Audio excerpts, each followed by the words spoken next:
Shalom. Selamat pagi Bapak Ibu Saudara semua. Kita akan mulai ibadah kita pada pagi ini. Saya undang Bapak Ibu untuk bangkit berdiri. Kita angkat pujian Kau Allah yang besar.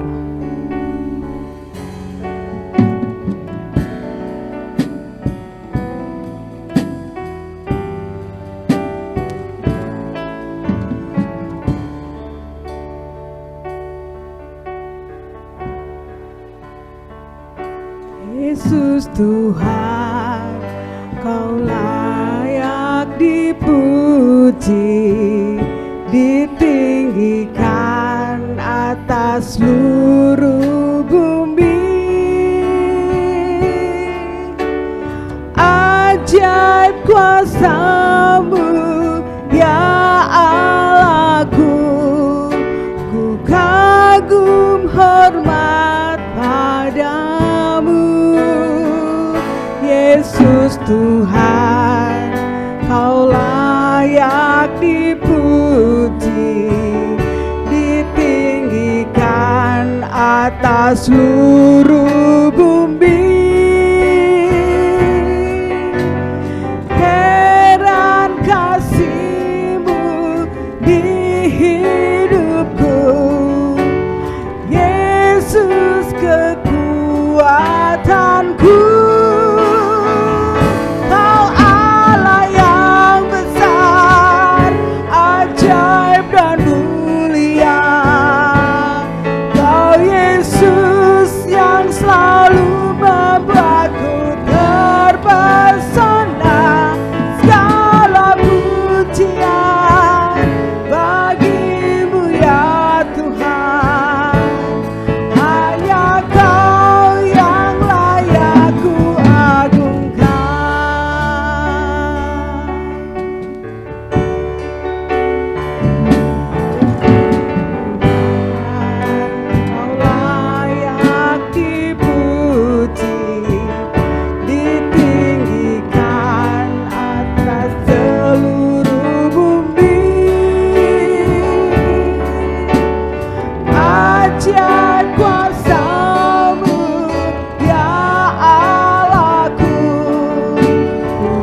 Segala puji, segala syukur kami naikkan kepada Engkau, Allah yang maha besar, Allah yang maha baik. Hanya Engkau yang layak kami agungkan Tuhan. Kami bersyukur Tuhan kalau pada pagi ini kami boleh berkumpul di tempat ini untuk memuji, memuliakan Engkau, juga untuk mendengarkan sebagian daripada firman-Mu. Biarlah Engkau berkati Tuhan ibadah ini dari awal, pertengahan, hingga pada akhirnya. Hanya dalam nama Yesus kami berdoa dan mengucap syukur. Haleluya. Amin. Ya, kita masih tetap memuji Tuhan, betapa dalamnya kasih setia Tuhan.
Ya, kita sebentar akan siapkan hati kita untuk firman Tuhan.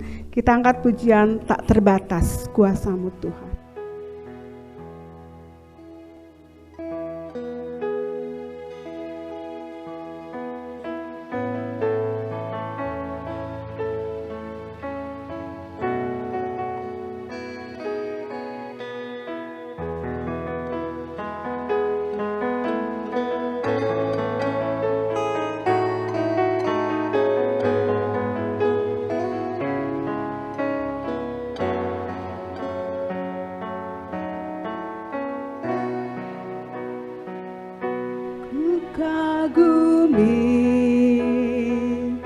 Caramu mencintaiku, Kau ada di cerita proses hidupku.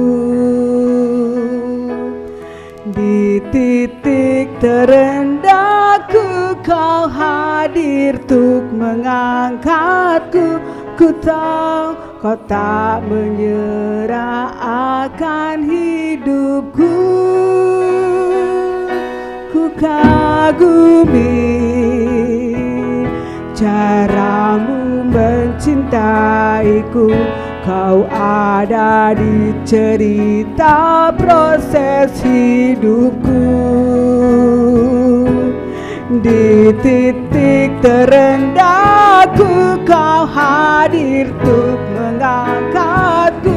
Ku tahu Kau tak menyerah akan hidupku. Tak terbatas, tak terbatas kuasa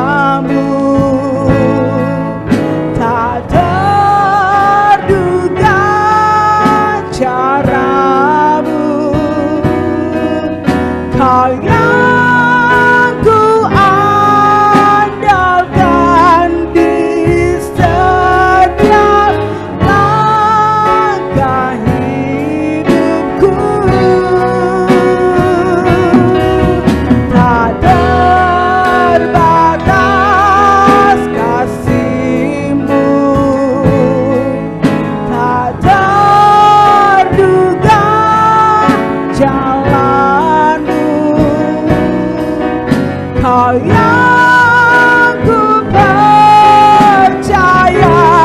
nistalah musim hidupku.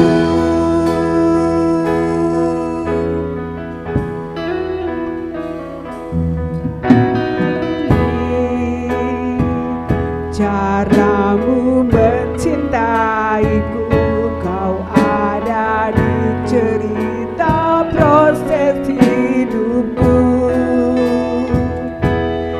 Di titik terendahku kau hadir untuk mengangkatku. Ku tahu kau tak menyerah akan hidupku.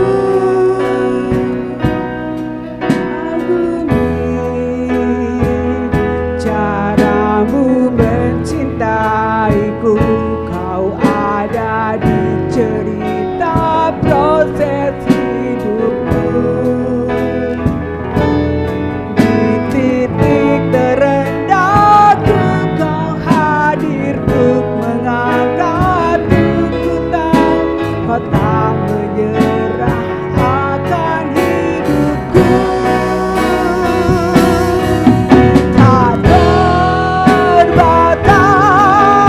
Kuasamu tak terduga, caramu kau yang ku andalkan di setiap langkah hidupku. Tak terbatas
intinya kami bersyukur Tuhan, buat kebaikan Engkau, buat kasih setiamu dalam kehidupan kami, buat pemeliharaan Engkau Tuhan dalam kehidupan kami, buat berkat-berkat yang sudah kami terima, baik itu jasmani maupun rohani kami Tuhan. Kami bersyukur Tuhan punya Allah seperti Engkau yang begitu baik.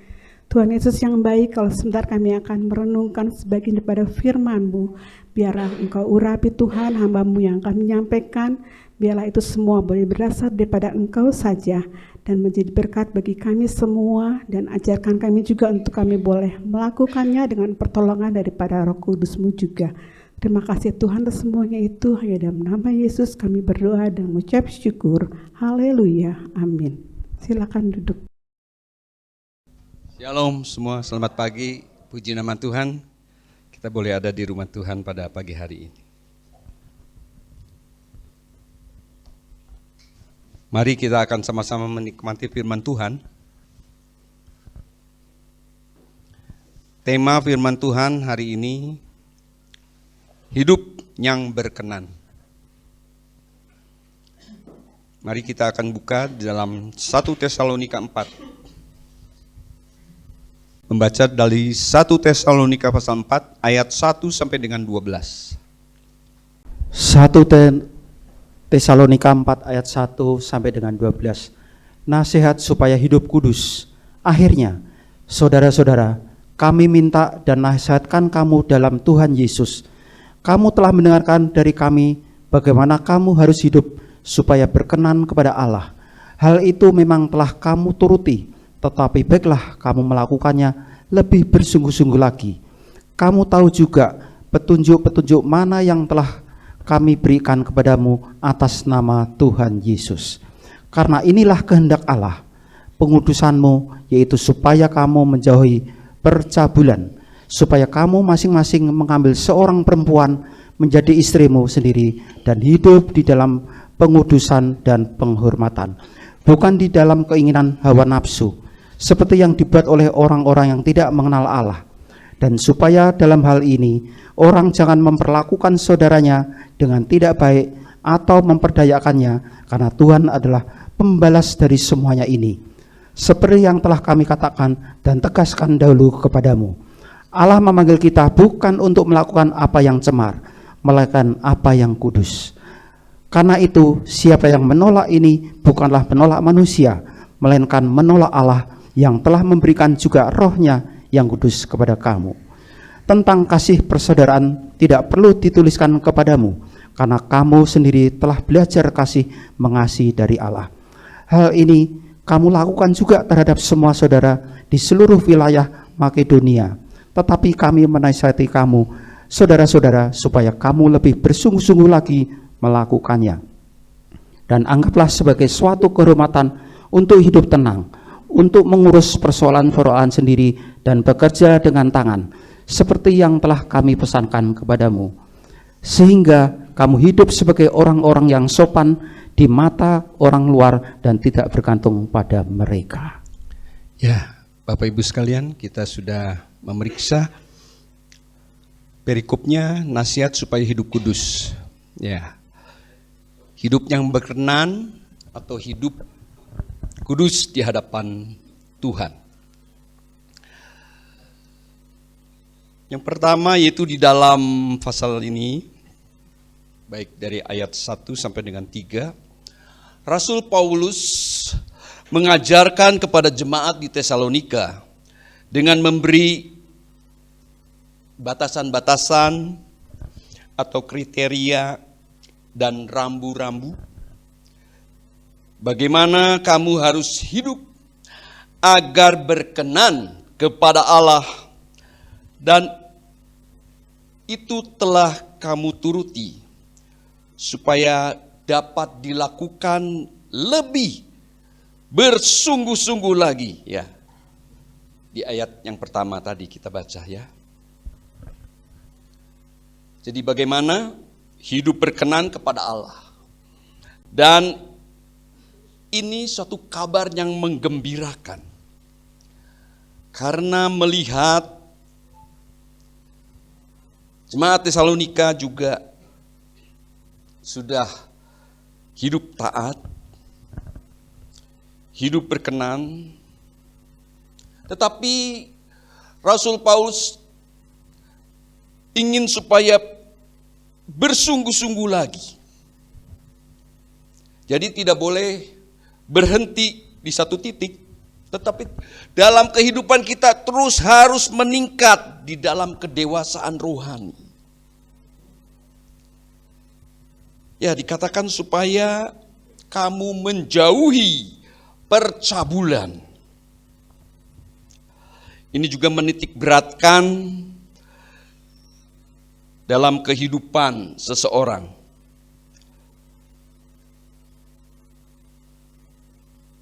Sehingga Rasul Paulus mendorong jemaat Tesalonika dari kata-kata sungguh-sungguh, bersungguh-sungguh. Nanti kita lihat lagi di ayat ke-10 juga ada. Kamu lebih bersungguh-sungguh lagi melakukannya. Jadi kita harus hidup di dalam kekudusan. Ini juga berbicara kepada jemaat Tuhan. Bagi kita semua yang sama-sama merenungkan firman Tuhan bagi kita pagi hari ini ya. Untuk hidup kita harus semakin berkenan di hadapan Tuhan itu. Di ayat 4 sampai dengan 5 kita melihat juga bagaimana dikatakan supaya kamu masing-masing mengambil seorang perempuan menjadi istrimu sendiri dan hidup di dalam pengudusan dan penghormatan. Jadi di dalam pasangan pemuda dan pemudi ya, yang nanti kelak masuk di dalam pernikahan atau perkawinan, itu harus di dalam perkawinan yang kudus, pernikahan yang kudus. Dan kita mengikut pengajaran perkawinan yang kudus di hadapan Tuhan ialah monogami. Jadi satu perkawinan. Tidak ada poligami. Sebagai anak-anak Tuhan, orang-orang yang percaya tidak boleh berpoligami di dalam pernikahan. Jadi kita harus menghormati perkawinan satu pemuda dengan satu gadis, dengan seorang gadis.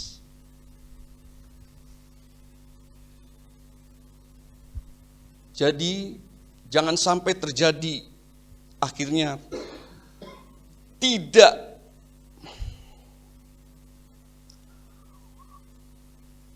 menghormati pernikahan, diuji kesetiaan, menjauhkan perselingkuhan atau perbuatan jahat, perzinahan, yang dinyatakan di ayat selanjutnya itu. Di ayat kelima, bukan di dalam keinginan hawa nafsu seperti yang dibuat oleh orang-orang yang tidak mengenal Allah.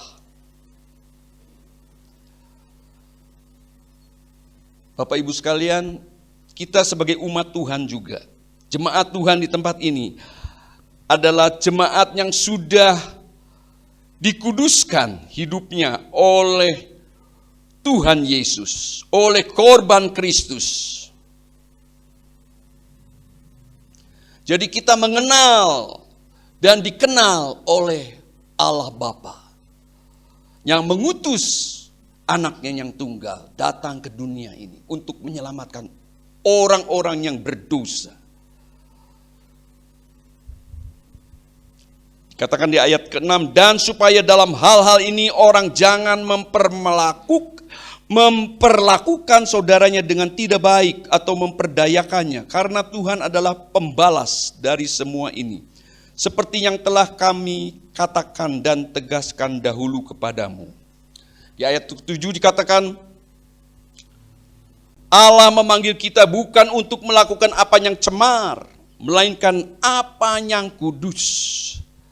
Sehingga saya ingat dikatakan di 1 Petrus 2 ayat ke-9, bacakan Pak.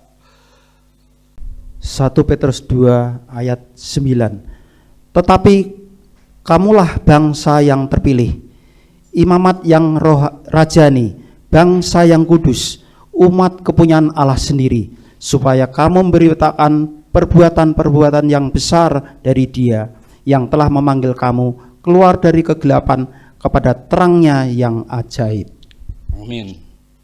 Ya, Allah sudah memanggil kita bukan melakukan apa yang cemar, melainkan yang kudus, karena kita telah menerima Roh-Nya yang kudus, yang telah diutus oleh Bapa.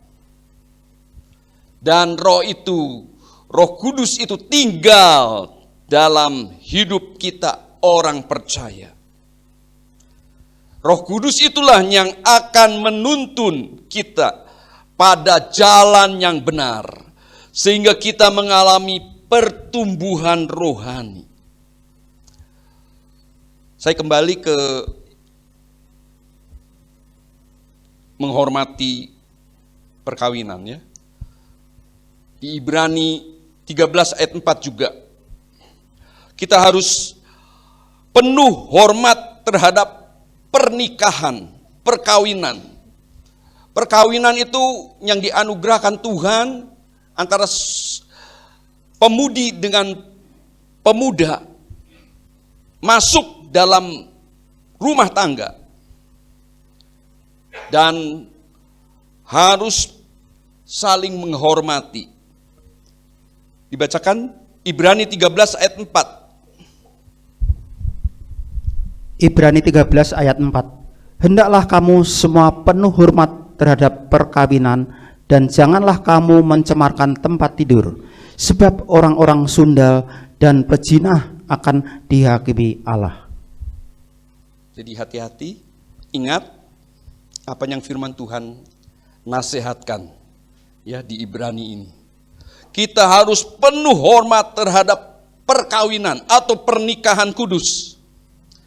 Jangan cemarkan tempat tidur.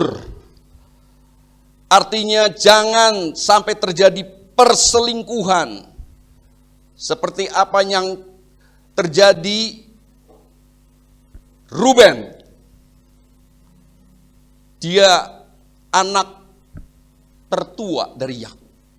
Tetapi dia mencemarkan kehidupannya dengan tidak menghormati orang tua, mencemarkan tempat tidur. Dia bermain dengan gundik dari ayahnya. Ya, seperti orang sundal, pesinah akan dihakimi oleh Allah. Jadi, saudaraku, kalau ditekankan nasihat supaya hidup kudus, ya, ini menyangkut menjauhi percabulan. Tapi, jadi bukan saja soal seks, percabulan itu, tetapi kalau kita tidak menghormati anugerah yang Tuhan berikan kepada saudara dan saya tentang keselamatan, hak kesulungan dilanggar, yaitu kita menjauhkan diri dari fokus kita kepada Tuhan. Hobi bisa, ya, kesenangan bisa menduakan Tuhan. Kita bisa selingkuh, tidak memperhatikan keluarga, tidak memperhatikan istri. Itu bisa disebut juga percabulan, saudaraku. Ya. Jadi mari kita semakin mengerti tentang firman Tuhan. Saat firman Tuhan digali, Roh Kudus menuntun, membimbing para hambanya untuk membukakan rahasia firman Tuhan. Ya, Roh Kudus yang membukakan lewat hambanya. Sehingga kita harus sungguh-sungguh ya harus penghormatan di dalam keluarga. Orang tua harus kita hormati. Semasa dia masih hidup, ya, kita menyenangkan hatinya. Demikian juga kita juga dalam kehidupan kita harus selalu menyenangkan hatinya Tuhan. Jangan kita selingkuh kepada kesenangan dunia, kedagingan, ya, soal perut tadi. Esau tidak melanggar percabulannya, tidak melanggar soal seks, tetapi itu juga menggambarkan kedagingan, ya. Kesenangan makanan itu juga bisa. Saudaraku sekalian, hati-hati ya. Jadi kalau kita seperti yang dikatakan di 1 Petrus 2 ayat 9, bahwa kita adalah bangsa yang terpilih, imamat yang rajani. Kita sudah dipilih oleh Tuhan. Mungkin kita tadinya ada di tempat yang kotor, di sampah yang berbau. Tapi kita sudah dipilih, diangkat oleh Tuhan. Kita menjadi anak-anaknya, anak sulung. Saudaraku sekalian, kita sudah dipanggil, dipilih menjadi imamat yang rajani. Untuk kita memuliakan nama Tuhan di dalam hidup kita. Karena kita sudah menerima rohnya, tadi dikatakan rohnya yang kudus. Kita lihat lagi di Roma 5 ayat 5. Kasih Allah telah dicurahkan dalam hati kita oleh Roh Kudus. Roma 5 ayat 5. Dan pengharapan tidak mengecewakan, karena kasih Allah telah dicurahkan dalam hati kita oleh Roh Kudus yang telah dikaruniakan kepada kita. Ya, ciri khas daripada jemaat Tesalonika juga adalah jemaat yang beriman, berpengharapan, dan kasih. Kiranya hidup kita juga jemaat Tuhan semakin disempurnakan di dalam iman kita, di dalam pengharapan kita kepada Yesus Kristus dan kasih-Nya Tuhan Yesus yang melimpah dalam kehidupan saudara dan saya. Selanjutnya kita melihat di ayat 8. Karena itu siapa yang menolak ini bukanlah menolak manusia, melainkan menolak Allah yang telah memberikan juga rohnya yang kudus kepada kamu. Jadi mari kita menghormati kasih karunia Tuhan yang telah menganugerahkan Roh Kudus kepada saudara dan saya. Sehingga kita semakin disempurnakan di dalam kehidupan kita. Dijauhkan dari hal-hal yang cemar, dikatakan. Ayat selanjutnya dikatakan tentang kasih persaudaraan tidak perlu dituliskan kepadamu karena kamu sendiri telah belajar kasih mengasihi dari Allah. Bagi jemaat Tuhan di tempat ini, mari kita tingkatkan terus kasih persaudaraan yang sudah terbina dari mulai zaman Bapak Rohani yang memimpin jemaat Tuhan di tempat ini. Ya, tahun 70-an, saudaraku, jemaat yang ditinggalkan oleh hamba Tuhan. Hamba Tuhannya pergi. Katanya ngelihat jemaat di Sinai. Dia lihat penglihatan, katanya seperti laut.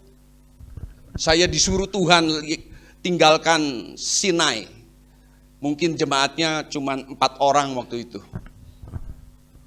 Saya disuruh ke Cirebon katanya. Ada laut di Cirebon memang.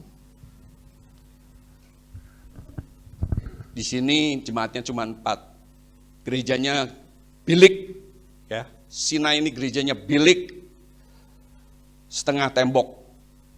Reod. Depan jalan sini, di depan ada pohon mangga besar. Depan jalan ini rumah paling buruk. Itu gereja Sinai itu. Yang tinggal cuman oma yang udah tua, Oma Dero, sama saudaranya lagi. Oma siapa? Nelly. Ya, orang yang reot-reot semua. Seperti bangunannya reot. Ya, orang udah tua-tua semua. Theo juga pernah tinggal di sini, sama cicinya juga di sini. Sakit lagi. Saudaraku, iya, sakit ingatan itu Theo. Tapi Tuhan baik ya. Tuhan baik. Jadi papa saya mau, Papa Rohani mau melayani jemaat yang tinggal 4 itu di sini. Ibu Dero kamarnya di belakang. Kalau hujan, selimutannya pakai jas hujan. Nah, di situ Papa Rohani terharu. Aduh, nangis. Kasihan. Tapi Tuhan baik. Yang bertekun setia, Tuhan tidak tinggalkan. Ya. Bahkan kita bisa melihat sampai sekarang, jemaat juga diberkati oleh Tuhan. Tadi, sekarang parkir susah. Jemaat pada bawa mobil, diberkati sama Tuhan kan, ya. Ini bisa dibangun, itu kemurahan Tuhan semua. Kalau ngelihat sejarahnya itu, saudaraku di tempat ini. Karena kita juga sebagai jemaat yang, yaitu ada iman, harus ada pengharapan dan kasih persaudaraan itu harus dipraktekkan dalam kehidupan kita sehari-hari. Seperti juga jemaat di Tesalonika.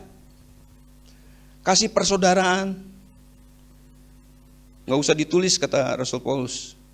Karena kamu sendiri sudah belajar dari kasihnya Allah yang mengasihi jemaat Tuhan. Juga pagi hari ini. Kasih Tuhan mengasihi saudara dan saya. Ayat selanjutnya, hal itu kamu lakukan juga terhadap semua saudara di seluruh wilayah Makedonia. Tetapi kami menasihati kamu, saudara-saudara, supaya kamu lebih bersungguh-sungguh lagi melakukannya. 2 kali, saudaraku, Rasul Paulus ingatkan kepada jemaat di Tesalonika. Pertama di ayat yang ke-1. Kamu melakukannya lebih bersungguh-sungguh lagi. Artinya harus ditingkatkan. Jangan mentok saja di satu titik. Terus tingkatkan. Imanmu tingkatkan. Pengharapanmu terus ditingkatkan. Meskipun mengalami deraan corona 3 tahun yang lalu. Semua berantakan. Tapi kita punya pengharapan di dalam Yesus. Sehingga saat ini, corona sudah dilewatkan. Pandemi menjadi endemi ya. Ya, udah kayak flu biasa aja. Karena kita ada pengharapan. Pengharapan saudara-saudara dan saya tidak akan mengecewakan di dalam Tuhan Yesus. Karena kita mau bersungguh-sungguh lagi melakukannya. Yaitu harus saling mengasihi. Yohanes 13 ayat 34. Yohanes 13 ayat 34. Aku memberikan perintah baru kepada kamu, yaitu supaya kamu saling mengasihi. Sama seperti aku telah mengasihi kamu, demikian pula kamu harus saling mengasihi. Ya. Jadi Bapak Ibu sekalian, ya, kita harus terus saling mengasihi di antara jemaat. dinyatakan dalam kehidupan kita sehari-hari di dalam berjemaat. Ya, kalau mungkin adanya kesinggung, kita harus minta maaf, saling mengasihi, mau memaafkan. Ya, terjadi gesekan, nggak apa-apa. Ya, tetapi kita harus bisa saling memaafkan. Jangan mendendam, jangan menyimpan kepahitan. Nggak boleh, ya. Itu menghalangi berkat Tuhan. Menyimpan kepahitan, jangan, Saudara. Buang semua, ya. Selanjutnya ayat 11 dan 12. Dan anggaplah sebagai suatu kehormatan untuk hidup tenang, untuk mengurus persoalan-persoalan sendiri dan bekerja dengan tangan seperti yang telah kami pesankan kepadamu. Saya titik beratkan di sini untuk hidup tenang. Kita harus hidup tenang, terus mengurus persoalannya sendiri dan bekerja. Ini yang saya titik beratkan kepada jemaat. Karena apa? Karena ada di antara mereka, ya, yang tidak hidupnya tenang, nggak teratur hidupnya. Ada jemaat yang nggak mau kerja, ya. Padahal itu bapak, tapi males-malesan. Nah, nggak boleh. Sebagai pemimpin dalam keluarga, imam pria itu di keluarga, mengepalai rumah tangga.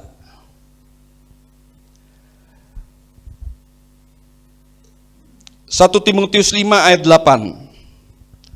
1 Timotius 5 ayat 8. Tetapi jika ada seorang yang tidak memelihara sanak saudaranya, apalagi seisi rumahnya, orang itu murtad dan lebih buruk dari orang yang tidak beriman. Bayangin, Bapak Ibu sekalian, yang tidak memelihara keluarganya. Anak istri harus dipelihara, jadi harus bekerja, cari nafkah. Nggak boleh males-malesan sebagai bapak, sebagai imam apalagi. Harus ngasih teladan yang baik buat anak-anaknya. Sehingga dikatakan kalau orang yang tidak memelihara keluarganya, tidak ada perhatian terhadap keluarga, misalnya seorang suami, itu disebut orang murtad, yang gak percaya sama Tuhan Yesus. Keras sekali ini firman Tuhan. Lebih buruk dari orang yang tidak beriman. Tuh, ngeri kan, saudaraku? Nasihat firman Tuhan. Jadi orang yang hidup bermalas-malasan, waktu Tuhan berikan kepada kita sama semua. Satu hari 24 jam. Bisakah kita memanajemen waktu? Apalagi sebagai seorang ayah, sebagai seorang pemimpin keluarga, imam harus ngasih contoh yang baik. Menjadi kebanggaan keluarga, menjadi kebanggaan istri, menjadi kebanggaan anak-anak. Karena dia memberi teladan yang manis, teladan yang indah kepada keluarganya. Bertanggung jawab, menghormati pernikahannya. Pasti orang yang benar itu akan diberkati oleh Tuhan. Bukan saja anaknya, tetapi keturunannya. Bisa ngelihat anak dari anakmu, artinya melihat cucu. Dikasih panjang umur, bisa ngelihat cucu, bahkan mungkin ada yang cicitnya. Bisa ngelihat, itulah orang yang diberkati oleh Tuhan. Jadi kalau kita sudah diberi waktu, jangan disia-siakan. Dan kita harus bekerja dengan rajin. Kan ada firman-Nya. Semua apa yang kamu kerjakan seperti untuk Tuhan. Jadi segala aktivitas kita itu semua untuk memuliakan nama Tuhan. Ya, Bapak Ibu sekalian. Mari kita tekuni firman Tuhan.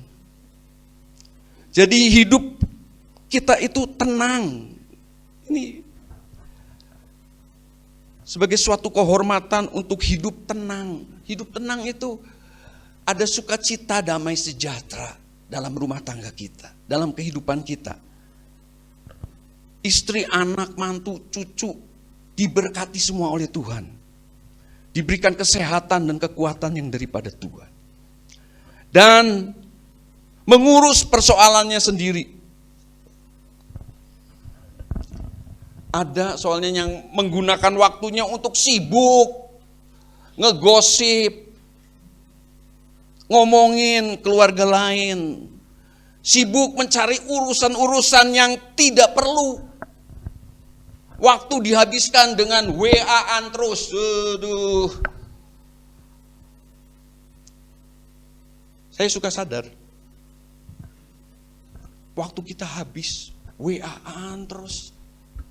Ya, lihat terus di HP macam-macam.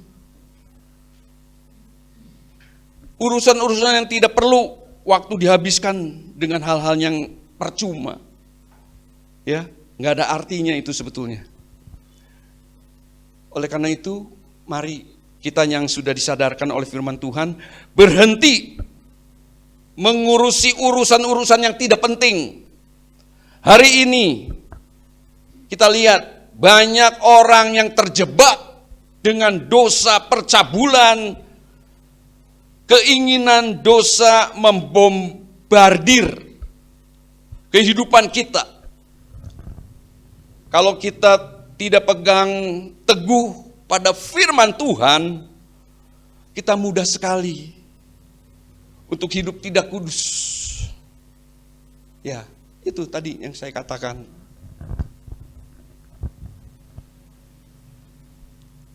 Dari hak sulungan, dari perbuatan-perbuatan yang menomorduakan Tuhan, hobi, kesenangan, kedagingan,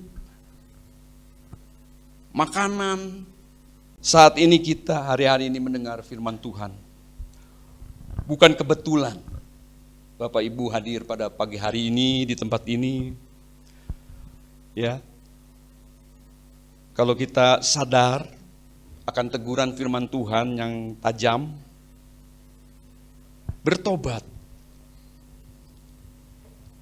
Terikat dengan kebiasaan-kebiasaan buruk, lepaskan hal-hal yang tidak baik, tidak memberi manfaat.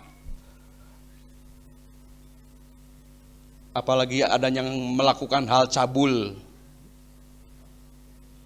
perselingkuhan, kenajisan, kesenangan kedagingan, mata, berhenti dan mau berubah. Artinya kita bertobat. Hidup sebagai orang-orang yang sopan. Dikatakan di ayat ke-12. Sehingga kamu hidup sebagai orang-orang yang sopan di mata orang luar dan tidak bergantung pada mereka. Ya, kita harus hidup sopan di mata orang dunia yang belum mengenal kepada Kristus. Jadi hal-hal kedagingan, hal-hal duniawi, kesenangan mata, itu semuanya nggak ada artinya, saudaraku. Tidak ada artinya. Tapi marilah kita mau hidup kita semakin diberi penerangan oleh firman Tuhan. Karena dikatakan kan, firman-Mu itu adalah pelita bagi kakiku dan terang bagi jalanku. Jadi jalan kehidupan saudara dan saya diterangi oleh firman Tuhan. Kita tidak sampai terjatuh, tersandung. Bahkan hidup kita boleh semakin menjadi berkat untuk orang lain. Sehingga nama Tuhan saja yang dipermuliakan. Amin.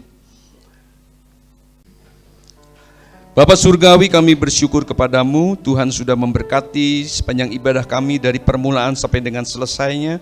Semua yang sudah ambil bagian, hamba-hamba-Mu ya Tuhan. Tuhan, pakai kami semakin indah Terima kasih Tuhan, Kau memberkati semua anak-anak-Mu ya Tuhan. Baik yang sudah bekerja, Tuhan tolong keluarga demi keluarga, yang berdagang, berusaha, Tuhan memberkati segala usahanya, perdagangannya, pekerjaannya. Mungkin ada di antara jemaat Tuhan yang sakit saat ini, yang ada di rumah, yang sudah lansia juga, Tuhan tolong jamah berikan kesembuhan dan pemulihan, sehingga satu kali dapat kembali beribadah bersama-sama. Sekalipun kami ada di dalam kekurangan secara finansial, Engkau Maha tahu, Tuhan, Engkau memberkati kehidupan kami. Terima kasih ya Tuhan.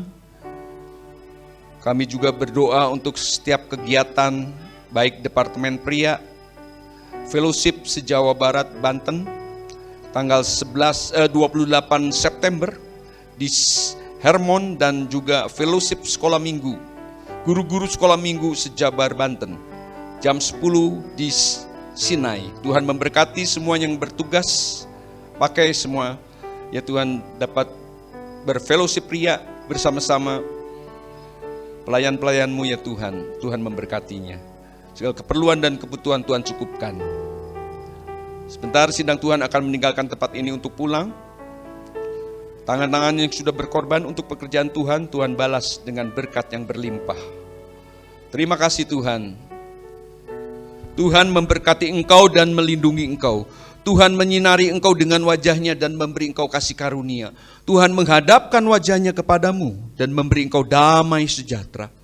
Mari Bapak Ibu sekalian, terimalah berkat daripada Allah Bapa, cinta kasih daripada Tuhan Yesus yang tak berkesudahan, beserta persekutuan yang manis dari Allah Roh Kudus akan menyertai kita semua mulai saat pagi hari ini bahkan sampai selama-lamanya. Bagi yang percaya katakan bersama, amin. Mari kita nyanyikan pujian ini sekali lagi. Kamulah bangsa yang terpilih, imamat yang rajani, bangsa yang kudus.